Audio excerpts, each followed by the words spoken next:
All right, welcome to this explainer. If you've ever stared at a legal document and felt like it was literally written in some ancient alien language, well, you are definitely not alone. Today, we're taking the Indian Contract Act of 1872 and totally demystifying it.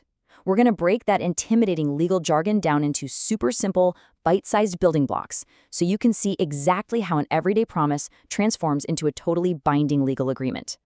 So here's our roadmap for today. First up, the blueprint. What actually is this act? Then we'll look at the exact steps to form a contract. After that, we dive into consideration and free consent, followed by the essentials of valid contracts. And finally, we'll wrap things up with contracts and minors. Okay, Section 1, the blueprint. What is this act? So, the Indian Contract Act 1872, it applies to all states across India.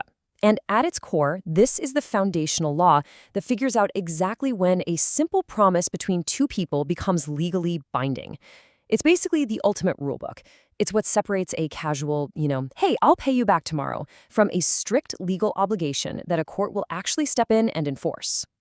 Moving right along to Section 2, steps to form a contract. Let's look at the actual timeline of how an agreement comes to life. It's kind of like a recipe. It all kicks off at Step 1 with Section 2A, a simple proposal. That's just someone showing they're willing to do something. Now, the second the other person says yes, boom, we hit Step 2, acceptance. And according to Section 2B, when you combine that proposal and acceptance, you get Step 3, which is a promise. But hold on, a promise isn't a contract yet. To get there, we need to add a crucial ingredient called consideration. That brings us to Step 4, turning our promise into an agreement under Section 2E. Finally, Step 5, we take that agreement, add legal enforceability, and there you go, we've forged a true legally binding contract. Which brings us perfectly to Section 3, consideration and free consent. Let's start with consideration, which is defined in Section 2D. Think of consideration as a mandatory give and take. Honestly, a contract literally cannot be valid without it. For instance, if Party A offers to give a mobile phone to Party B, Party A is giving up their phone, right? But Party B has to give something in return, usually money. That money is the consideration. Basically, there has to be a mutual exchange of value for this to work. And Section 2D lays this out super clearly. This rule of having something in return is an absolute must. In plain English, it's just the exchange of something between two parties with acceptance. If you promise to just give your friend a car for absolutely nothing in return, well, under this act, that lacks consideration, which makes it incredibly hard to actually enforce in court. Next up is free consent, found over in Section 14. Now, there's an intimidating Latin phrase used here, consensus ad idem, but let's demystify that. All it really means is that both parties share the exact same level of understanding and the exact same intent. They are totally on the same page. And crucially, they are jumping into this contract completely willingly, without anyone being pressured, threatened, or forced. If someone forces you to sign a piece of paper, consensus ad idem is out the window, and your consent is definitely not free. When you put all these essential ingredients into the mixing bowl, you get this beautiful little mathematical equation from Section 2H.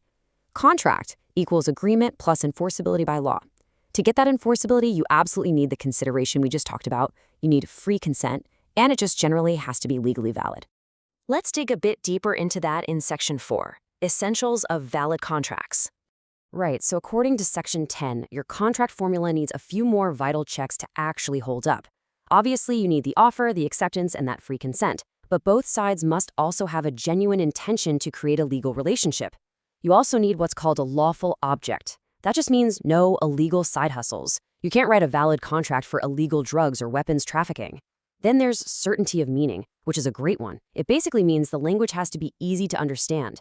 If the terms are impossibly confusing, the contract might get tossed out.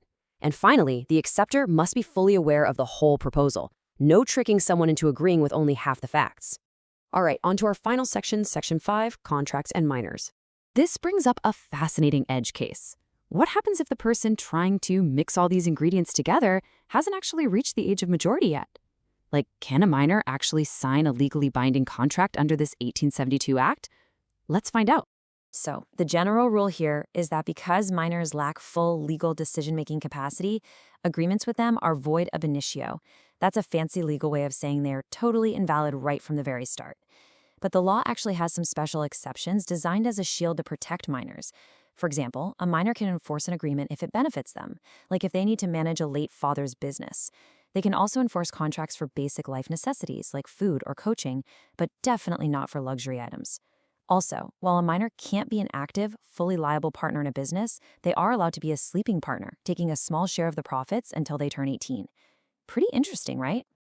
Let's actually look at this ultimate protection in action. Imagine an elder named Madhu gives 20,000 rupees to a minor named Raghu. Later, Raghu only pays back 8,000. Madhu gets mad and tries to file a court case to get the rest of his money. Well, the court is going to reject that case entirely. Why? Because Raghu is a minor, and legally, he doesn't have the capability to be forced to pay it back. Any amount paid to a minor simply cannot be recovered through a contract dispute. The law heavily favors protecting the minor here. Honestly, it is amazing just how much structure sits behind these simple promises we make every single day. So, as we wrap up this explainer, I want you to think about the formula we built today: the proposals, the acceptance, the consideration, and the free consent. Ask yourself, how many everyday agreements do you make that might actually be missing a critical building block of the Indian Contract Act? Without every single one of those ingredients, are you holding a true legally binding contract, or just a piece of paper with empty words? Definitely something to think about the next time you're asked to sign on the dotted line. Thanks so much for learning with me today.